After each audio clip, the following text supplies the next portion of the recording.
আমরা এখানে রেস্টুরেন্ট মালিক বৃন্দ, মিষ্টির দোকান মালিক বৃন্দ এখানে দাঁড়িয়েছি।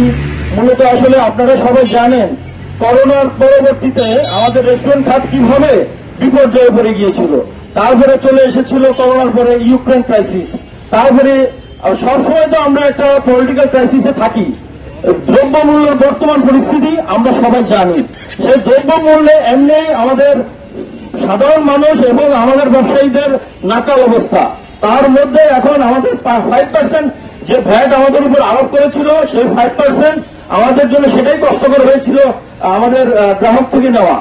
এই মুহূর্তে হঠাৎ করে কোনো ডিক্লারেশন ছাড়া, কোনো পরামর্শ ছাড়া আমাদেরকে 5% থেকে ভ্যাট ঊর্ধ্বে নিয়ে আসে 15%। এই মুহূর্তে আমাদের 15% যদি ভ্যাট বৃদ্ধি করে, পাশাপাশি 100 প্রোডাক্টের উপর ভ্যাট বৃদ্ধি করে। এখন আমরা বাজারে গেলে আমাদের প্রায় গ্যাস থেকে শুরু করে কাঁচা দ্রব্য সবকিছু 15% বেড়ে গিয়েছে। তার গ্রাহকের কাছ থেকে আমাদের 15% নিতে হবে। তাহলে যদি আমাদের 15-20% বা 30% ভ্যাট বৃদ্ধি হয়, সেক্ষেত্রে কোনোভাবে আমাদের ব্যবসা পরিচালনা করা সম্ভব না। আর আমাদের এই সেক্টরে মোর দেন 30 লক্ষ লোক কাজ করে সারা বাংলাদেশে।